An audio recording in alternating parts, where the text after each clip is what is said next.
In this video, we are going to introduce packages, and specifically the java.util and java.lang packages, and then I'm going to talk about the ArrayList.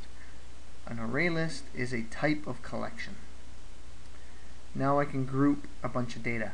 For example, I can have a hockey team class, and inside it has a collection, a group, a bunch, a list.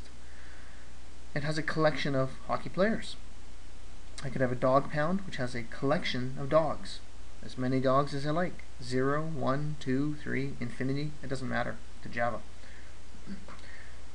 This is an important topic. There are lots of collections. We're going to start with one of the easiest ones called ArrayList. Capital A, because it's a class. Capital L, ArrayList. And in fact, we've been dealing with a bunch of classes already that we didn't write, like the string class, the system class.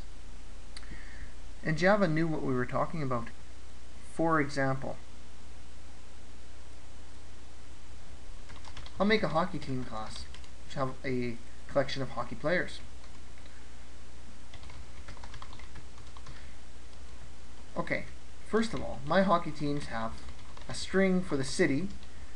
For example, Vancouver, and they have another string for the name of the team. For example, Canucks. I can compile this.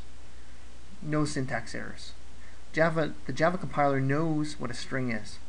That's because the string is in a folder called java.lang, which means the Java language folder. And all the very commonly used classes are stored in the java.lang package. And they're available to you automatically. However, that's not true of what we're going to use today. Private ArrayList players, which is a collection of players. So I'll name it as a plural. You should do that too. I'll try to compile this, and it says cannot find symbol class ArrayList. It doesn't know what I'm talking about. Now, when you installed Java, the Java development kit, you did download the ArrayList class, and the string class, and the system class for system out, print line, etc. All these classes were downloaded automatically, but only the ones in the java.lang package are available automatically. It is assumed that you won't use this all the time.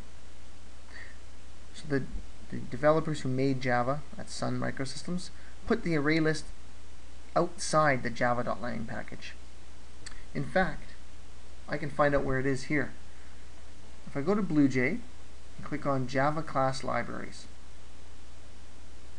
under Help, I can see all the packages in the top left corner and all the classes in the bottom left corner. For example, I told you just now, for the first time, all the java.lang classes are automatically available to you. So I'll click on the java.lang. Let's see what's in there. Seems to make sense. The Boolean class, the character class, the double class. As you might expect by the names, integer, math, number, object, which is everything. Those are all automatically available to you. Same with string. Same with system. I can go back here, and instead I can go search by class name. In the bottom left, these are all the classes that are available automatically in Java. And if I look up string, I can see in the big pane on the right, it's in the java.lang package. I can just use it, and it's available to me. And I can find out that all strings have all these methods. For example, to uppercase, which is available for your use in the labs and assignments. I can go down a little bit farther and look at the system class. If I click on the system class, it's also in java.lang, automatically available, and find out some of the things it has. System.out. Okay, for today's lesson, ArrayList is the one I care about, our first collection of a few. Click on ArrayList.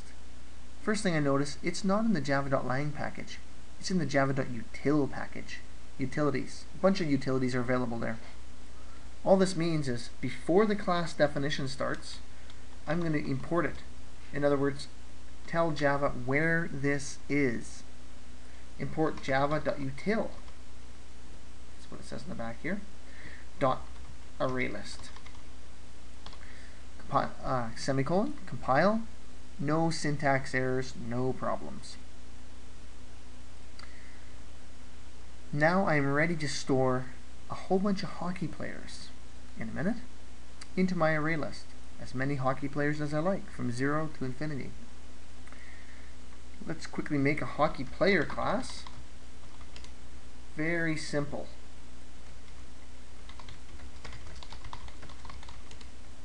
Very simple stuff. Private string last name, private int jersey number. Public hockey player string last name, make my constructor int jersey number.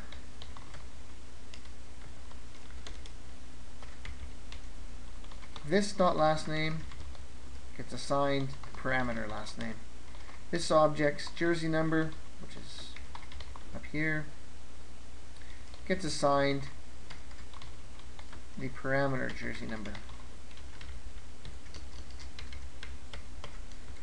Finally, a couple more things. Public int get jersey number, return jersey number, and last thing, public string get last name, return last name.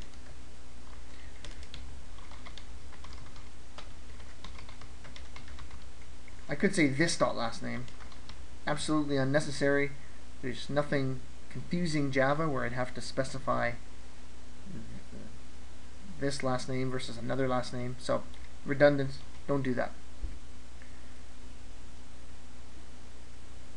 There's our class for the hockey players.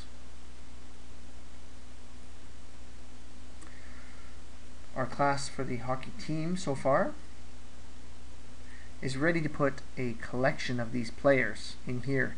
In fact, there is a problem.